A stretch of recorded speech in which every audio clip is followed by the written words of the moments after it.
Remote work is dying, and it's because CEOs know something that you don't. I've hired and fired remote and in-office employees, and as a multi-million-dollar business owner, I have seen firsthand what actually works. So let's unpack what CEOs have figured out about remote work and why working in the office might be the career hack that no one told you about. The first reason CEOs are done with remote work: it kills momentum. It is so tempting to work remotely. I get it. There is nothing that sounds nicer than being able to have a pile of laundry that's actually getting done while you're on a call and moving certain initiatives forward. But what I found is that remote work actually slows your progress. It doesn't make it faster, because all of a sudden that laundry list of things that you had to do, you start slowly chipping away at those things, but you don't ever get any one thing done to the full extent. Your brain is scattered in multiple places and you're solving multiple problems all at once. You're solving home, personal, fitness problems, all while you're also trying to solve finance problems. If you really want to make a lot of money, you should spend the majority of your brain power focused on your financial related problems, not trying to be more effective at home, not trying to be more productive, not trying to have this perfectly run household. None of that makes you money. And it also slows you in your career. So if you are feeling slow, unmotivated, or disconnected from your passions and your goals, it might just be because you're working remotely. Get back in office, and I have a feeling that all of a sudden you're gonna make progress on the most important things, and the things that don't matter, they don't matter. Next is number 2. CEOs know that the secret to company culture is actually having people show up. And listen, I have tried. You see, I do a daily team call every single morning. And this daily call has as much energy as it can possibly have for being a Zoom call, but it doesn't replace real in-person interactions. You don't make best friends. You don't run up against people on a Zoom call. You just see them as screens. And sure, you may learn a little bit about them just by them being in their home and you've been able to see different things that they're interested in, plans that they have, books that they have. We started our business in 2019, and the moment that COVID hit, we moved to a remote work environment. And what I can tell you is that as soon as we went remote, our team members figured out ways to meet in person and to do work in person. Not because we forced them to, but because they wanted to. People who are high performers want to be around other people who are high performers. They met in person because in person matters. And the more that we move into a digital age with AI generating images, which are very difficult to determine whether or not they're real or fake, the in-person contact for high performers changes everything. You can see energy, you can see the tone, you can make eye contact, and that is really hard to replicate virtually. If you've been feeling disengaged or uninspired at work, the missing ingredient might be the proximity to the culture and fun energy of the place that you work. I am so passionate about this topic that I actually wrote an entire book about it. It is called Start the Work. And if you go to cardomentors.com/start the work, I can get you a free copy. Now back over to number 3.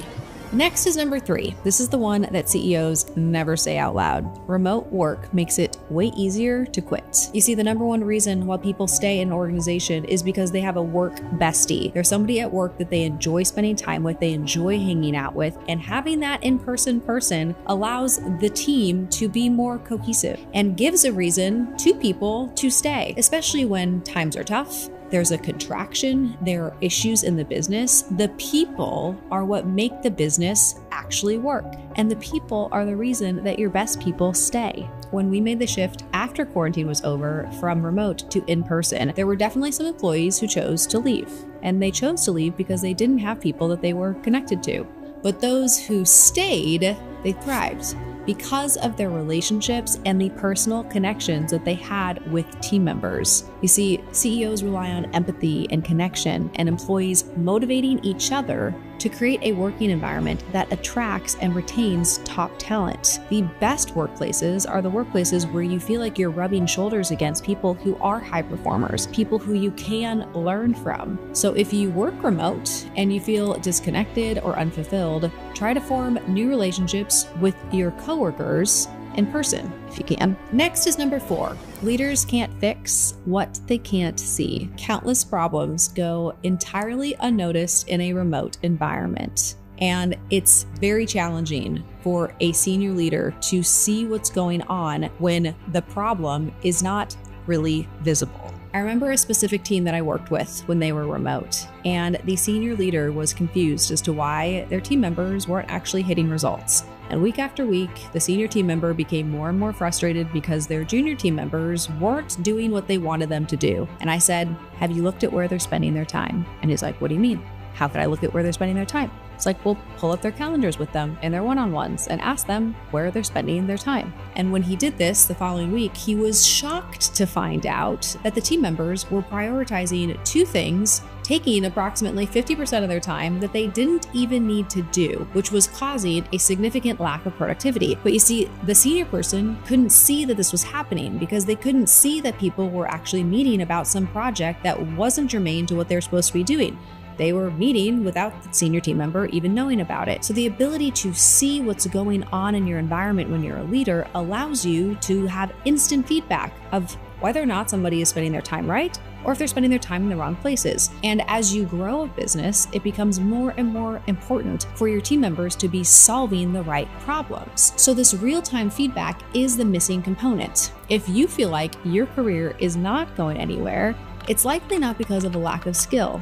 It's a lack of visibility. Nobody knows that you're solving the wrong problems, and nobody's guiding you to solve better problems and more important problems. If you're early in your career, embrace going into the office and looking for an in-office role. You will grow so much faster than your peers who think that it's really convenient to have a remote job. Sure, it might be convenient and it sounds nice and it's the sexy thing to do, but I can assure you they will not progress as fast as you will if you pick the right place with the right team and take a lot of action in order to make sure that you're moving the most important things forward.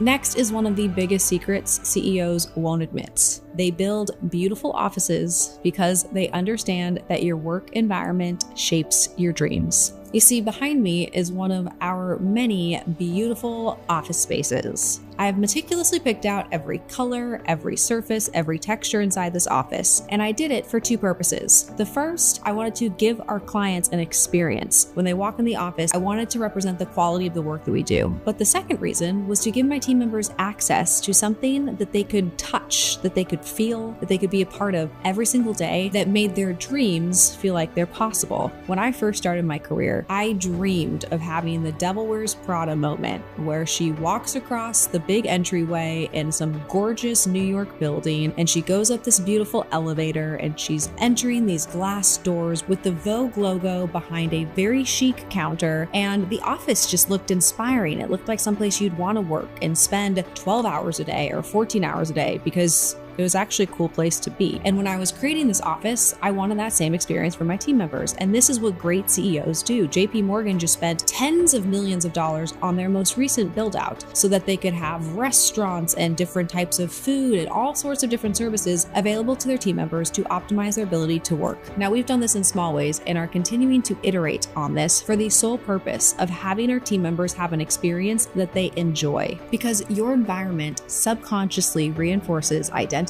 and walking into a polished, high aesthetic space elevates your standards. If you want to level up your output, start by working at big companies where you can feel the inspiration and the energy inside that environment. That brings us to the final insight, which is CEOs know that in-office work provides more job security for employees. You see, here is the real data. Remote-first startups grow 30% slower, according to the Startup Genome Report, and they are 40% more likely to fail after early fundraising. And office-based companies are twice as likely to hit major growth milestones, according to Crunchbase. So data never lies. It is so easy in today's society to think that remote work is just the greatest thing and that this is the new era and that this is what makes sense. But I promise you that working remote is the fastest way for you to get confused, for you to get insecure, and for you not to make the progress that you want. Now, there might be a handful of people out there who can make remote work for them. I am not one of those people.